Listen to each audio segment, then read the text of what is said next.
ఆగమన కాలపు ఈ 4వ ఆదివారములో మనము తెలుపు రంగు క్రొవ్వొత్తిని వెలిగించుకుంటూ ఉంటాము. ఈ తెలుపు రంగు క్రొవ్వొత్తి ప్రేమ జ్యోతి అని చెప్పి కూడా పిలుస్తూ ఉంటాము. అలాగే దూతల క్రొవ్వొత్తి అని చెప్పి కూడా పిలుస్తూ ఉంటారు. ఎందుకు అంటే ప్రభువు జన్మించినప్పుడు దూతగణములు ఆకాశములో కనిపిస్తూ ఉన్నాయి. చిమ్మ చీకటిలన్నీ కూడా చల్లా చెదిరైపోయి కాంతివంతమవుతూ ఉంటుంది. అందుకే దానికి గుర్తుగానే ఈ తెలుపు రంగు క్రొవ్వొత్తిని ప్రేమ జ్యోతిగా ఈరోజు మనము వెలిగించుకుంటూ ఉంటాము. ఈనాడు మనకు ఇవ్వబడినటువంటి అంశము ఏమిటి అంటే శాంతి. ఈ 4వ ఆదివారం రోజున మనము శాంతి దూతలముగా మారుతూ ఉంటాము. శాంతి తెలుపు శాంతికి గుర్తుగా ఉంటుంది కాబట్టి మనము శాంతి దూతలముగా మారడానికి, ప్రేమ జ్యోతులుగా మారడానికి ప్రయత్నించాల్సి ఉంటుంది. బైబిల్ గ్రంథము నుంచి చిన్న పఠనాన్ని చదువుకుందాము. ఇజ్యాసు గ్రంథము 9వ అధ్యాయము 6-7 వచనాలు. మనకొక శిశువు జన్మించాను, మనమొక కుమారుని బడసితమే, అతడు రాజ్యభారము వహించను.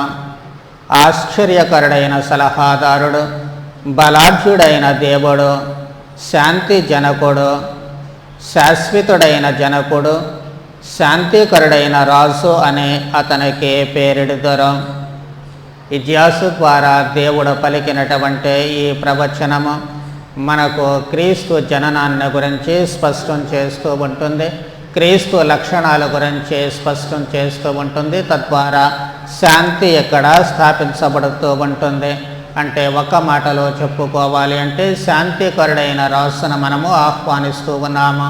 కాబట్టి ఈ చివరి ఆదివారం అంటే 4వ ఆదివారం రోజున మనము శాంతికరుడైనటువంటి క్రీస్తును మన మధ్యకు ఆహ్వానిస్తూ ఈ ఆనందాన్ని మనము మన అనుభవానికి తెచ్చుకుంటూ ఈ ప్రేమ జ్యోతిని వెలిగించుదాం.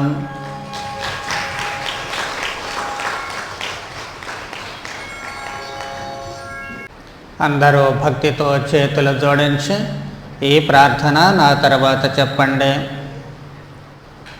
మా ప్రభువైన దేవ, సమాధానకర్త, శాంతికరుడగు రాసు అయిన మీ కుమారుడు క్రీస్తు ప్రభువును మాకు అనుగ్రహించినందుకు కృతజ్ఞతలు తెలుపుచు మేము ఈ తెలుపు క్రొవ్వొత్తిని వెలిగించి ఉన్నాము.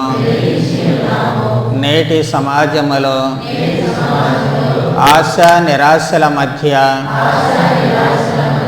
శాంతి అశాంతుల మధ్య